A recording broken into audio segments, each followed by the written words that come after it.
we have to have these conversations. You should realize that most of these conversations are uncomfortable because it's causing you to make a decision, and maybe that you're not ready to make that decision, or maybe you're not ready to make that realization. But we have to have it. If you literally wonder what in the world is happening, why is this Stop Asian Hate movement going on? Why is there a Black Lives Matter movement? Why is there a movement about this, that, and the third? Take a moment and ask somebody and have that conversation. When I first connected with CK Chin, owner of Wu Chow and Swift's Attic in Austin, Texas, it was on February 20. Austin and large parts of the state were frozen over and without power. CK was part of a huge rescue effort getting essential supplies to people without water and food.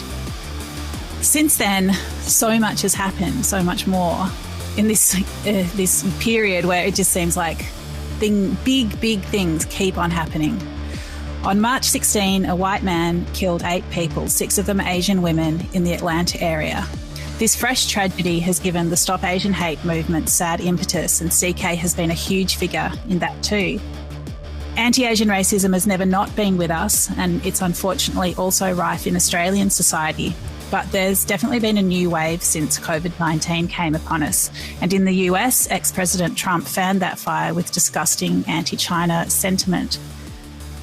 In amongst all this, there have been obviously the huge impacts of the pandemic. Austin has recently reopened to some degree, but mask wearing has been politicised and tensions are still running high.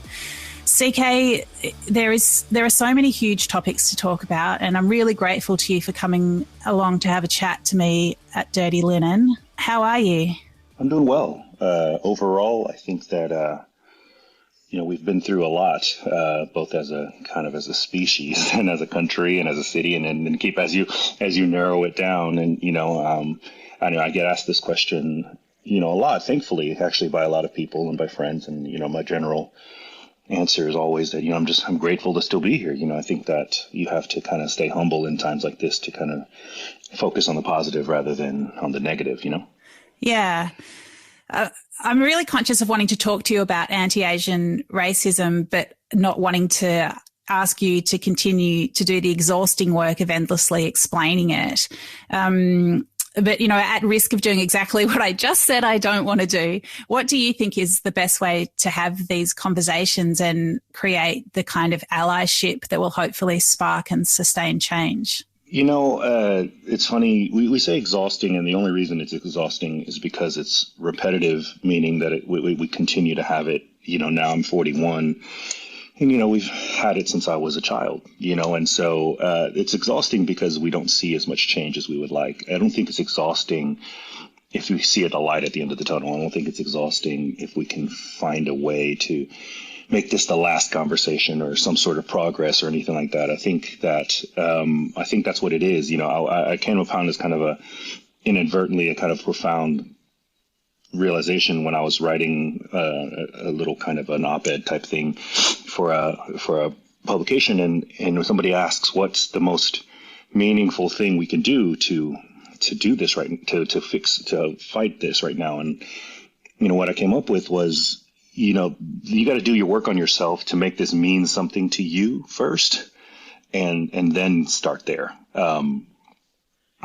Doing anything, having a conversation about this that's shouldered on guilt or shouldered on hurt, or even to a certain degree empathy or sense of empathy, I think is a kind of a futile exercise. I think at the end of the day, we're going to have it again if you're trying to rely on the emotions of the moment or something like that. I think ultimately what needs to really happen is for this to mean something to you. It has to hit home for you in some way. One of the conversations we have to talk about anti-Asian hate, and for us as in America, at least for anti-Asian American hate, is violence against Asian Americans is violence against Americans. Until we start to see this as something that is happening to us instead of to them, or to other, us, or the Black Lives Matter movement, the Me Too movement, and every demographic or any sort of community that can be identified and isolated in such a way, the ability to recognize that as part of the community is the first step. And so it starts to become, how do we fix our problem rather than how do we fix your problem, or how do we help with your problem? It's not my problem. It's our problem. It's what we as a community and as a society are okay with or not okay with, what we're willing to deal with and what we're not willing to deal with, you know? Yeah. I really, that really resonates with me. And it always, this sort of othering of people who are different from us, whether it's, you know, that I'm a woman and you're a man, or you're Asian and I'm Jewish. It's, you know, I think there are so many ways that we can look for things that connect us rather than things that separate us. I mean, one of the things, you know, people always ask me, why do I love to write about food? Why do I love to connect with the food industry? And for me, it is about connection and it is about understanding. But do you think that that's too much of a cliche? Like, is there something in there? Is there something in that?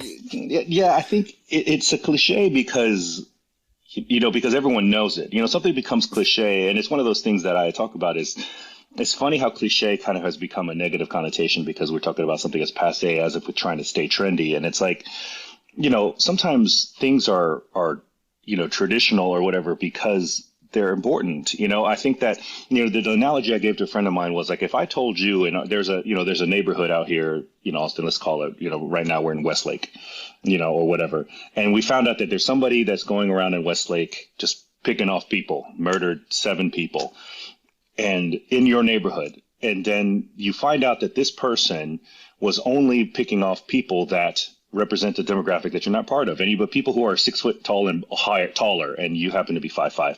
Does that give you relief? Or are you still concerned that it's ticking people off in your neighborhood, you know? And then you find out that the person doing it is a part of your demographic, someone that matches your description. Does that make you more concerned or less concerned? Like these type of things, you know, that doesn't change the fact that this is happening to where you are. This is happening to where we're living at. And again, this is kind of saying that, yeah, all that matters is that moment of concern that you have when you're like, is this going to happen to us? I think what made this even stand out so much more was during the ice storm in Texas. It was so unanimous. In the very, very beginning, it was certain neighborhoods and certain things were popping out. These people were losing power, and you kind of saw it, kind of the dominoes start to fall. And in the very beginning, it was a little bit of like a sympathy. It's just like, oh man, that sucks. I'm sorry that you have to deal with that. But then as you saw that it was everybody, all of a sudden people kind of joined hands across America to sit there and say, all right, we need to help each other because now I'm affected. You're affected. This person to the right of you is affected. And so it kind of became this thing that we all needed to figure out how to get through it, you know, and some people obviously more than others or have the, you know, wherewithal to do something more than the others. But it doesn't change the fact that it was a little bit more unanimous that we're all going through it rather than when you first happened and it was only this neighborhood and you kind of went, all right, well, I'm glad I still have power. I'm sorry that they don't, but good luck, you know, kind of thing. And it was one of those things that, yeah, if you happen to have a friend that lived in that neighborhood, then maybe you'd reach out and say, hey, do you want to come over to my house? I have power over here, whatever. But until it became a Texas-wide and Austin-wide thing, you know, we were all pretty content with just being thankful that it didn't affect us. Yeah. You know, and it's like, but why though? You know, this is somebody in your community, in your city that was dealing with it. Do we all agree that nobody should have to deal with something like that? Now, granted, again, not having power, this type of infrastructural thing, it's hard to compare that to racism or anything. But, you know, are we okay with that? You know, and that's the other thing. You have to admit, I'd rather you admit that you're okay with it than to say that it's not a big deal, you know? Yeah, well, yeah, I mean, there is so much in what you're saying. It's that ubiquity creates empathy in a way where it's like if everybody's experiencing something, then you can be, it's obvious and easy to be empathetic for the person that's standing right next to you who, you know, also doesn't have water or doesn't have power. But why is it that we can't find that empathy within us for people who are having a different experience, whether it's because of something inherent to who they are, like their race or their sex or whatever it is, or simply because, you know, their pipe broke and yours didn't. Why is this problem intractable? Why isn't it simpler to realize that that we're all humans, like, you know, finding a path through this world together. And I'm not really asking you to answer that because obviously, right? That's quite a big one. If I can answer that. I don't know. Obviously, I don't know, or else, you know, I would have shared it with everybody. I think it kind of hinges on, it's just a personality or a trait that we all kind of learn to kind of watch out for ourselves first. And then if we have anything left over to help other people. And right now, a lot of this country is hurting, and there's a lot of people that are wounded. And I think that, you know, especially with COVID, and especially with, everything else that we're dealing with as a country, I think that these types of stress, the stress test that this country is being put under, really kind of makes those who have the will to try to make a change step up, and it's empowering and beautiful to see the amount of people that were in the streets earlier, you know, last summer, and, you know, moving forward to talk about social change, and then to see the people rally up to try to help the community always. It's great to see that, but simultaneously it really kind of shows where the cracks are. And, you know, cracks are where we are, where these are the things that are coming. So I really do hope that all of this has become the fever before the healing, as it were, you know, to tie into an illness analogy. I think that the illness metaphor, as it were, you know, because we've all kind of felt that right now. I hope that that's what's happening. I hope that what we're feeling is the strain that's causing you to choose a side, and just causing you to recognize that, you know, if you're going to be if you're not part of the solution, that you're kind of part of the problem, and that this ability to kind of isolate yourself and say that I'm just going to do what I'm supposed to do and stay out of my way. And, you know, if you don't bother me, I won't bother you. I think that mentality is starting to fade away as we start to realize how much we depend on each other and how much we really are connected. And, you know, again, how these communities affect each other, you know, and I hope this is why these things are coming up a little bit more aggressively, or more common, have a little bit more, more volume, as it were, as opposed to the fact that, yes, we've had this conversation before. Yes, I've dealt with this for most of my life. Yes, we've all had to been fighting these very similar battles. It was very frustrating. But at the same time, I feel like it's louder than it's ever been, you know? Yeah, well, I think, you know, we experienced in Australia at the beginning of the pandemic a very odd unity where it felt like we really were all going to stand together and deal with this thing. And I mean, as you said, you know, the pandemic showed where many of the cracks in society were. And even from a health perspective, we could see that people of a lower socioeconomic status were impacted more. I know in the US, there's a lot of the illness and the death has been along racial lines, like minority communities have been affected worse. And of course, you know, that intersects with the socioeconomic factors. So it's like there are these great opportunities for unity and empathy, but I think also a lot of bunkering down and people kind of trying to, you know, I guess, retreating into their privilege in some ways and building the walls up around them. And I mean, I think one of the things that you can see, and I'm obviously not in the US, but one of the things that I've seen a lot is even just the way that people deal with wearing masks. It's you don't see as much empathy and consideration for others as you would like. And I think in hospitality, it's such a frontline industry. And you know, a lot of people that work in hospitality are from minorities and they're not well paid. They rely on tips in the US. I mean, it's the power imbalances there are so stark and just really scary. It's like that someone's sense of entitlement could actually kill you. You know, and it's what it is that I think that we made that mistake early. I was talking about how that was the biggest mistake, was to tell people that the masks don't protect yourself, they protect other people.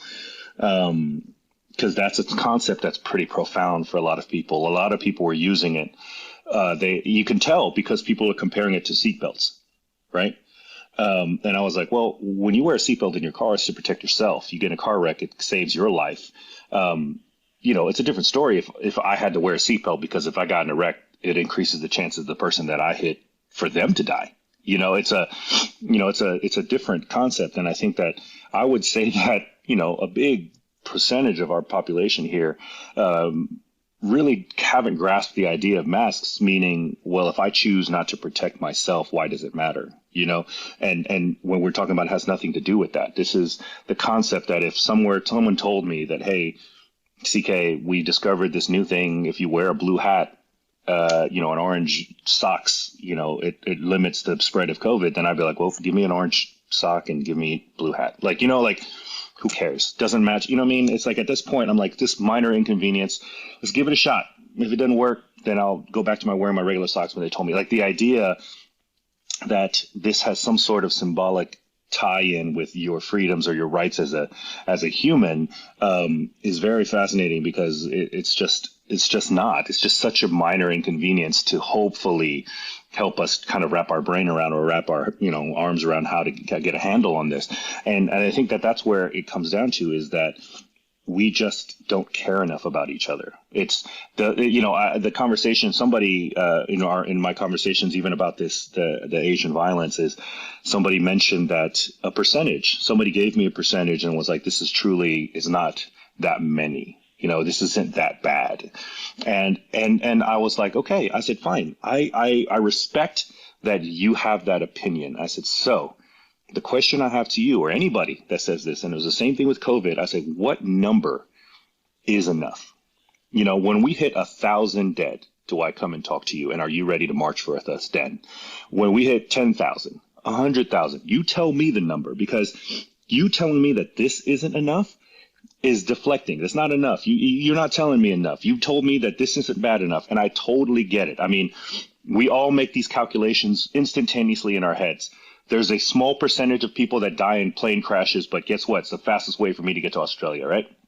I'm not going to I'm not going to get on a boat or whatever it is because of the time. And we're making this calculation in our head. We get in our car every day, we drive, and guess what? There's a percentage of calculation that even says that if I happen to check my text message while I'm driving, that there's a higher chance that I'm going to die doing it, or worse, kill somebody. I make that calculation every time, and I deem it worth it, because not enough people have died from it to make me change my life, right? So I'm like, okay, what's that number? And that's the question. That's the real question. And what I mean by that is the same thing. If you look at this winter storm and they talk about it, and the media kind of makes it hyper aware of this many people died or that many people died, it doesn't matter. It could have been a lot worse, and it shouldn't have had even been one. And it's like, to me, that's the question, is that, are we willing to live in a society that says, okay, are we okay with this at a certain number? Or when does that tipping point reach you to all of a sudden care?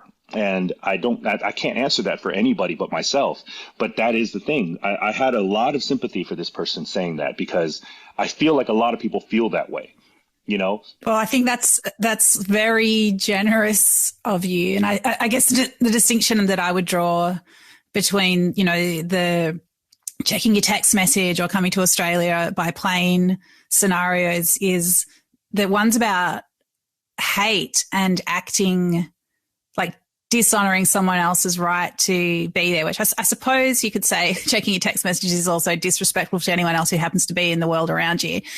But I think to target people because of something inherent in them, I don't know. To me, there's something different. Oh, there's absolutely. I'm not saying that. I'm not saying that they hold any sort of congruence in its at its core. What I mean is that in and of itself, there is a threshold that you're willing to put up with certain things, right? There's a threshold that we're willing to put up with that Coca-Cola tastes good. It's eating up our insides, but it's worth it. Somehow, there's a threshold that we do for everything. We have a threshold that we're willing to cost benefit and, return on investment for whatever it is that we do. And most of us, thankfully, I think I'm fair to say that it's most 51% that have a very low threshold for hate, right? We generally have a low threshold for hate. But as it starts to go further down this kind of sliding scale, then you start to define hate. And then you have to start to define whether or not this is what it is. I mean, 100 years ago, there was Vincent Chin, right? That was murdered by a bunch of auto workers, Chinese American, that was murdered because it was during a time as anti-Japanese sentiment because of a lot of factories and car, so on and so forth. I believe it even had some stuff to do with the war. But he was murdered, and whenever they went to trial, they still to this day on record have stated that it was not racially motivated. Right. So people, that's what happened. You watched it happen every time, and you watched it happen last week, when this happened in Atlanta, where we deflected and said it wasn't race related. It wasn't racially, it was a sex addiction thing. Not to not ignore the fact that it was Asian owned and Asian operated business. And it was in a city that is 4% Asian. They happen to hit these. It happens to be this way, and the intersection there is just all coincidence that this wasn't the case. Not to mention the fact that doesn't make it better. It doesn't make it better that he was targeting sex workers.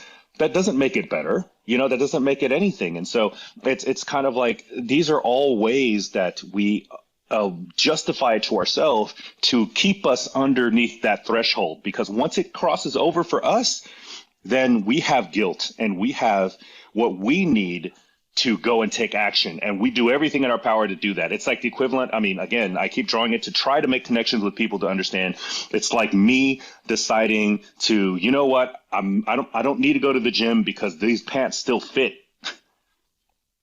Whatever it is, like you're just literally justifying it any way you can, because once you pass that threshold, then you have to admit that you're either okay with this new threshold, and you have to expand to include this hate, this animosity, this prejudice, this racism, whatever it is, or you have to take action to bring it back down below the threshold, in which case is also a commitment. So to me, I think that's what's happening. I think that's what happens all the time. And I think it's that fear of us recognizing that, oh, man, if I draw the line in the sand here, or guess what? Somebody drew that line in the sand for me. I'm on the other side now. And so now I have to decide either that I'm okay with being on this side or I have to move. And, we all don't, not everybody wants to move, and so I think that's where we're at. I think that's what's happening right now, is that as we see it constantly when people are dealing with this type of issue is, it puts people to a decision. And unfortunately, the easiest way to do it is to say, oh, well, there's an Asian American hate. This is nothing. This is normal. And we're okay with that. And what it is anybody that says that it's okay, it's not that bad, is just admitting. And I say, I can debate with you that if you're okay with it, there's nothing I can say. You're just okay with it. At this moment, I have to debate why you're okay with it. But at the very least, you admit that you're okay with it rather than saying it doesn't exist, And you're saying that could be a starting point as well. I think that is the starting point. The starting point is to talk to somebody. Like I've had that conversation before at the beginning of COVID. I really can't debate you on how to fix COVID if you don't believe it exists. Yeah.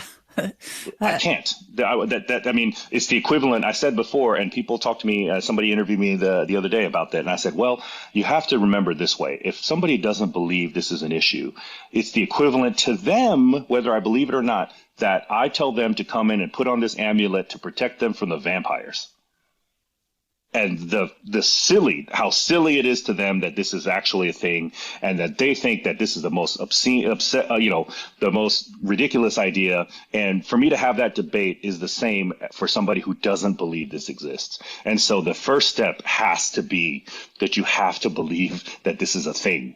If it doesn't mean anything to you, this conversation will literally go nowhere. I really need you to, even if it's one person, even if it's your one person in your life that this has affected, and then you want to talk to that person and that means something to you to do it, then you can do something. But until that moment, all of this means nothing, because you haven't made that work. You haven't done that work on yourself to make this mean something to you. I mean, you're a really amazing communicator, and the analogies that you're able to draw, I think, would really make so many people stop in their tracks, consider how they're thinking, and start to dismantle some of the I guess, the preconceptions that they live in. What is it in you, like, that took you to this point, that made you the person that you are?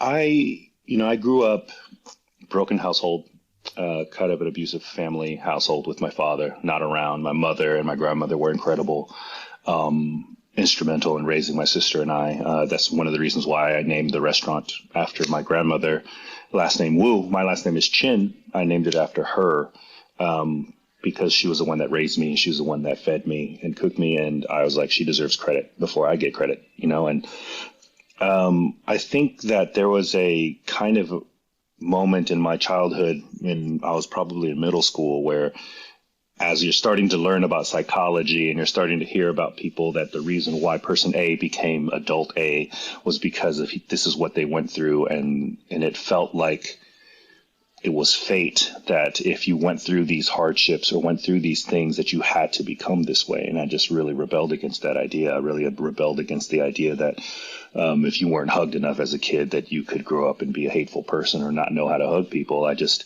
and again, I'm simplifying, I'm kind of ad absurdum, kind of arguing these kind of statements, but that was my understanding as a middle schooler.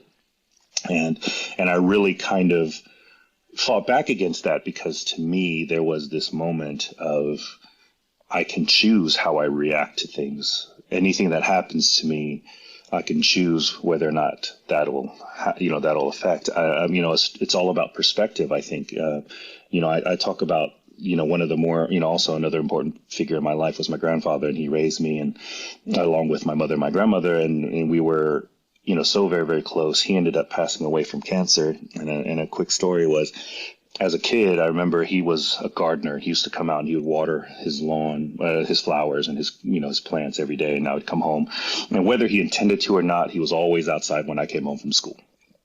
So it's this kind of figurehead in my head that he was always there watering the lawn and stuff like that. So it just kind of became, part of my memories.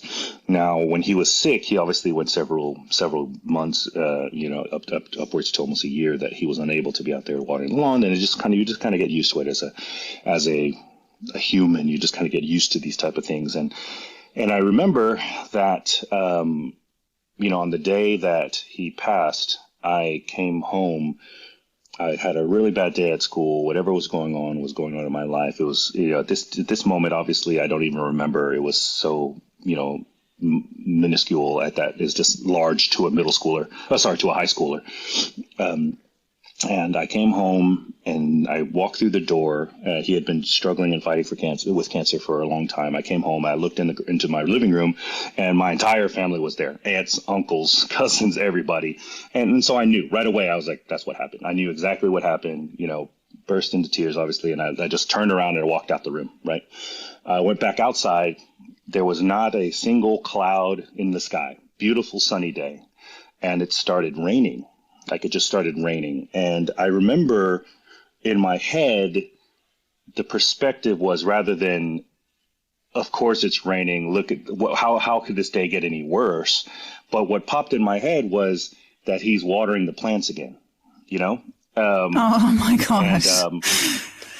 And that perspective, like, I started laughing, and it really gave me a lot of peace. And it really, it's just, it was just literally a perspective shift, and that's kind of that's how I live my life a lot, and as much as I can, meaning things are going to happen to us, unexpected, expected. We're going to make plans that don't work or fall through, and we're going to have relationships that don't work or work and everything like that. But if you can have control over yourself and your perspective on how to look at it, you're going to end up being a lot better off in the end, because you're not at the whim and at the mercy of these unstoppable forces of the universe, and I think that's where it kind of all started, as early as then, or even before then, was that kind of perspective of, I refuse to say that this is the day was ruined because it rained, or this was happening, or that was going on.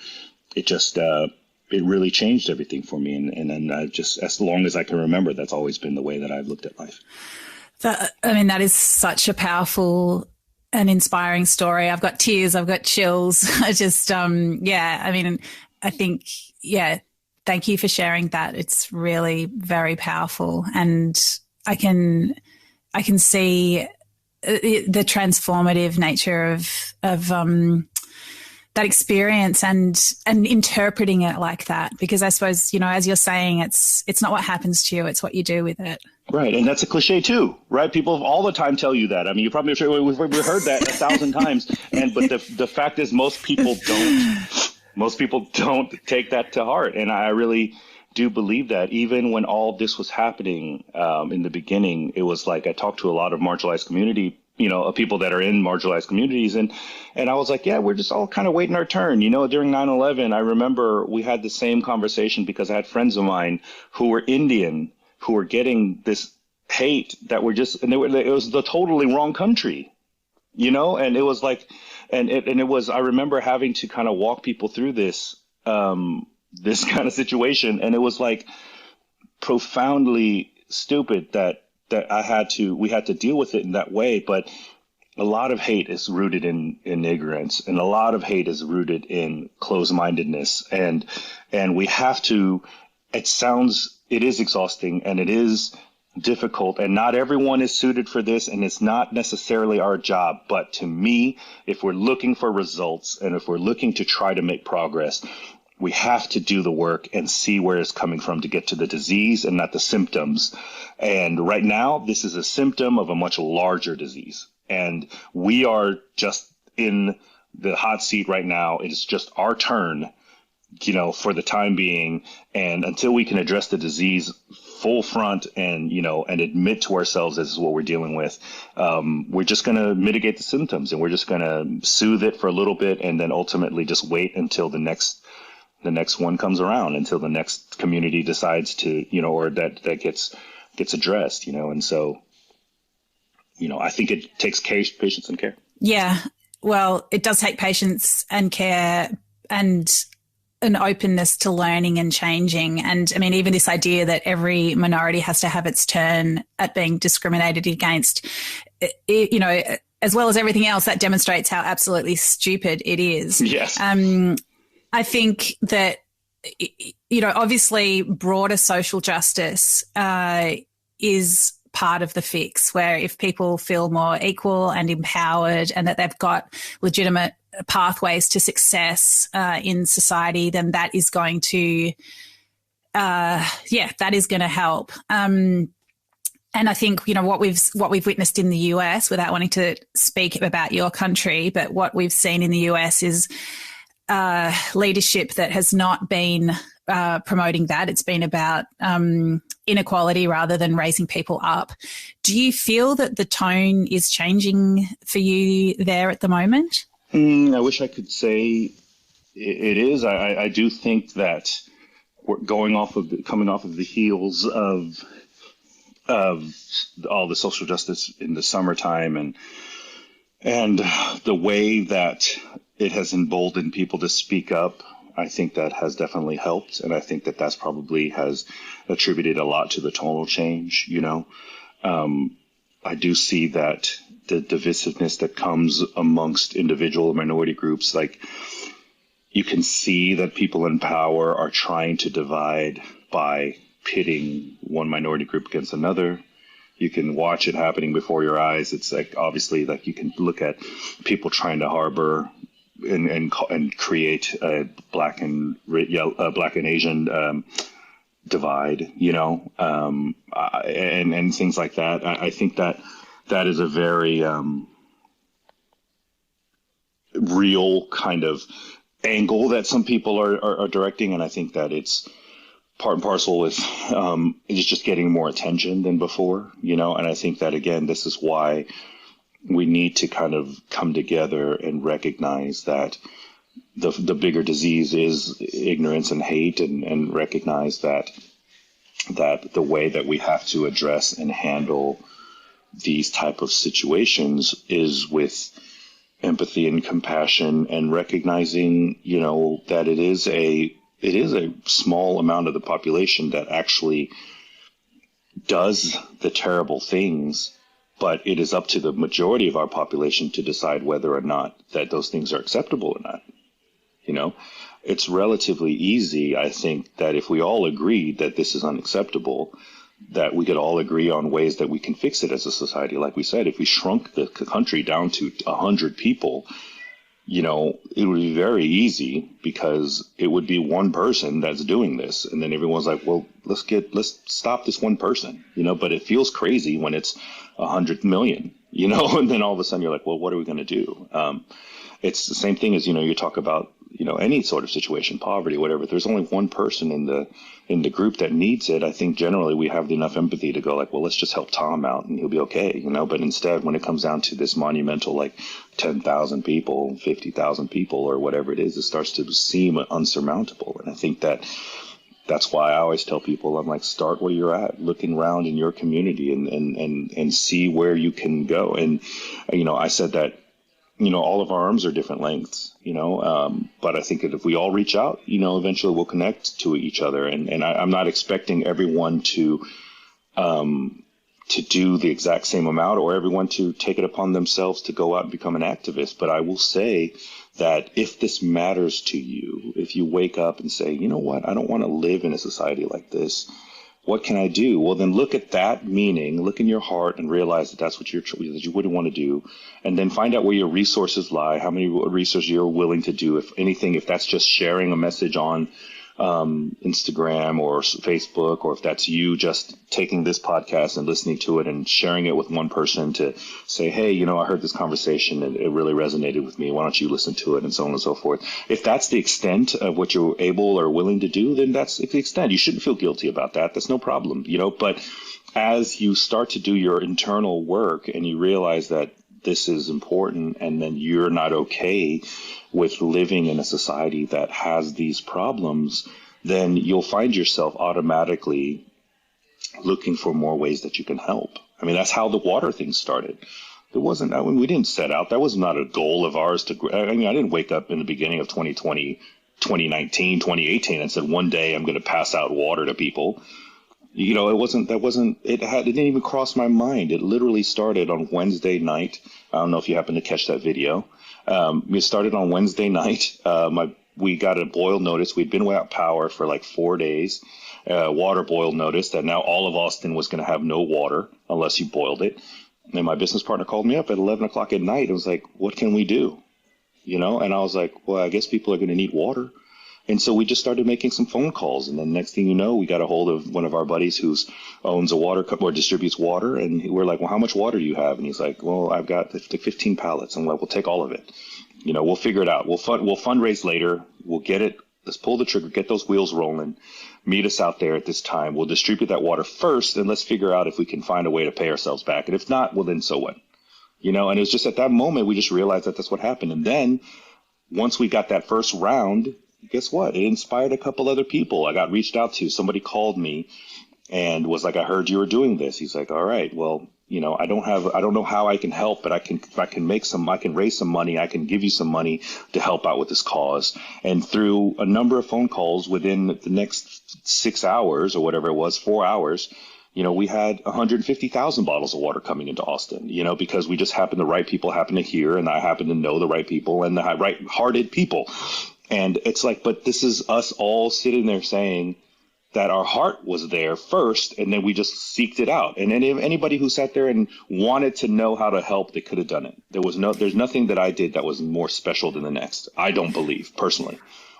I think, you know, what anybody could take from what you're saying is that activism isn't something that other people do. It's like we all have power to act. As you say, start where we are, and we all have the power to create change, and small change is still change. CK, tell me what it's like running restaurants in Austin at the moment. What are you guys allowed to do in terms of dining in? What's the vibe like? How are people feeling about restaurants? Well, Texas is strange. Obviously, you know that we're all kind of YOLO out here. Our governor just opened everything back up and removed all the mandates and everything. So the weirdest part is that we are in a weird position that we are self-governing ourselves to the level of safety that we feel is safe based off of national or global guidelines, and then public sentiment, as well as the obligation that I have to my own employees to say that they're not expendable. They're not, I'm not willing to put their lives at risk for a dollar, for any dollar amount. And so us personally, as well as hundreds of restaurants around town, I think have taken it upon ourselves to almost keep things pretty standard, trying to do as much social distancing, keep the tables still apart, running at a limited capacity, because we understand that also, just logistically speaking, if somebody in our group were to catch it or to have a small outbreak, we have to shut down for a week, or depending on, probably even longer, depending on how many staff members there are. Not to mention the fact that, that's just not what I'm willing to sacrifice, is that one person that potentially could, go to the worst degree, right? How can I live with myself if I did that because I chose to remove safety standards before we knew it was ready, or so on and so forth.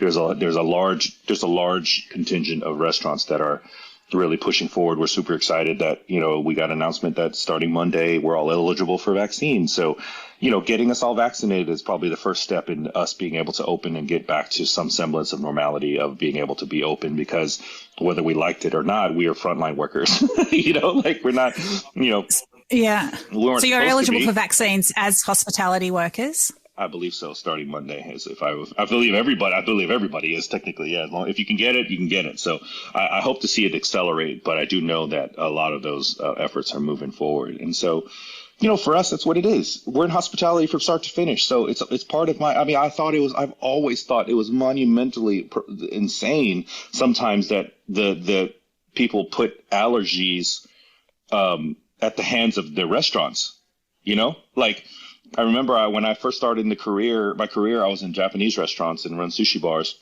and somebody would come in and they're allergic to sesame seeds. And I'm like, you need to get out of here, man. Like sesame seeds are damn near microscopic and they can kill you. Like, oh my God, the level of pressure and concern. I was like, they look like peppercorns. Like, I was so nervous because somebody put literally their lives in our hands of a chef that's doing 150 tickets, and one of those tickets says that this ingredient that we use in literally everything, if one ends up on this person's plate, this person might die. Oh my gosh, it's like that same thing. Somebody goes, hey, I'm allergic to peanuts. Okay. And then you say, well, does this have peanuts? It's like, no, but the dish that we just cooked. So when we take allergies very seriously, because you trust us with that. And so it's like forever and ever, hospitality has been trusted probably beyond our pay grade for people's safety. But I look upon it the same way. You just come in here, you feel whether it's warranted or not, you feel like you should come into this restaurant and feel safe and not, I'm not okay with you coming in saying, I got it. I caught it when I was eating here at this restaurant. It's my fault for going out anyways. It's not. The expectation is that we're keeping you safe, right? The expectation is that you're not going to get food poisoning. The expectation is that we're keeping sanitary and that we're washing the glasses and we're doing all these things to keep you safe. Every 19,000 things that we're expected to do to keep you safe, healthy, and happy, on top of giving you good service and a pleasant, fun, delicious experience.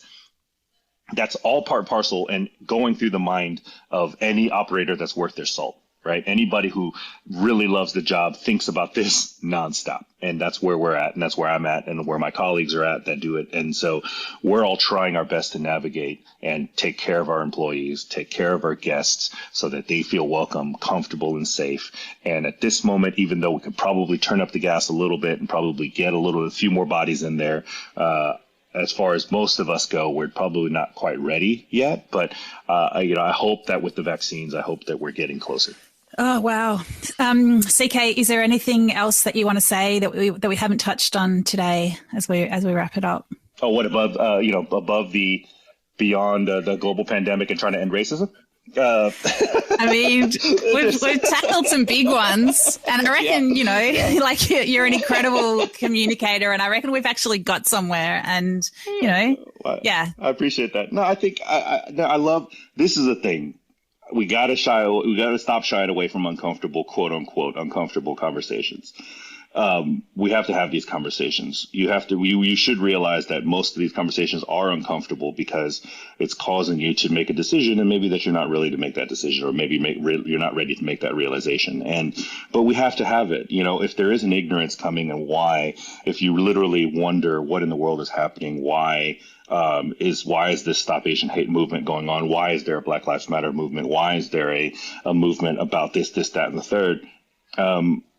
Take a moment and ask somebody and have that conversation. You got to ask the right person. I think that, you're going to luck out by talking to me versus somebody who's 20 years in and very bitter and angry. I think that you need to find somebody who's not quite there to where they're already over it and ready. They've been grizzled and fighting. I think that you have to find somebody with some patience. And again, I said that if that's how you deal with trauma, then I'm not judging you either. If you're angry and you don't have the patience to do it, I agree. But at the same time, I think that there needs to be people like myself on the same front lines, willing to have that conversation with the people who are kind of on the edge. I like the debate that I was talking about, that somebody had told me it wasn't that bad.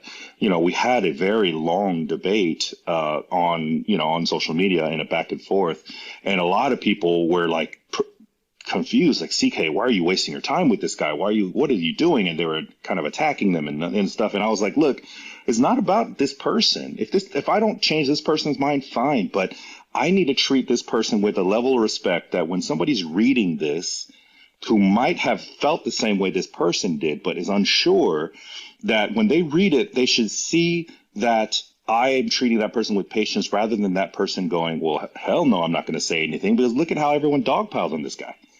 And so for me, it was, I have to be patient, because I'm hoping that there's somebody who's teetering on the edge that's ready to realize that this is not right. I don't like being on the side of inaction, or I don't like that this is how I feel, and wondering how to get past that. And then for us to sit there and say, well, you should know better. I think it's not personally the way that I like to deal with it. I recognize this one last kind of story before I go out. I realized this. I have a young nephew. I have a 3-year-old, turning 4 soon, and then and I have a 1-year-old. And so I realized that when he comes up to me and asks me how to do something, open up this bag of potato chips, please help him tie his shoe, put this together, so on and so forth, I have an extraordinary amount of patience, recognizing that he is a toddler and he's learning it. And even if I've showed him 10 times, I'm still willing to, because A, I love him, B, I care about him, and C, I recognize where he's at on his life. We have to recognize that some people are dealing with racism at a toddler level, even though they look like a grown adult, and so when somebody comes at you and asks you a question that seems crazy, that somebody of 35 years of age should even be asking, that you should go educate yourself. There's Google, the internet is free. You should go do that yourself. But that'd be the equivalent of me telling my 3-year-old nephew to say, how in the world, I've showed you how to tie your shoe 3 times, figure it out, and that level of patience. And personally, I was just like, I got to recognize that there are some people in this world that are, toddlers in their mindset in their growth and in their level of development to handle entitlement and privilege and racism, and they're absolutely behind and underdeveloped in those ways. And for me to treat that person with the same level of anger or disgust that I have towards the actual people that we're trying to address, I think is unfair. And while I agree, you don't have to feel that way, I personally do. CK, it's an absolute privilege to speak to you and get your perspective. I know that this conversation is going to change people, and I'm super grateful for your time, for your insights, and for all that you bring to this conversation. Thank you. Thank you for having me. I'm looking forward to having another one. This is Dirty Linen, and I'm Dani Valent.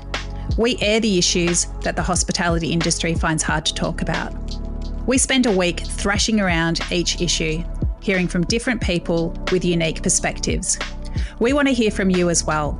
If you have something that needs to be said about a topic, get in touch so we can include your perspective. Contact us at dirtyLinen@deepintheweeds.com.au or hit us up on Insta at Dirty Linen Podcast. We can't wait to hear from you. This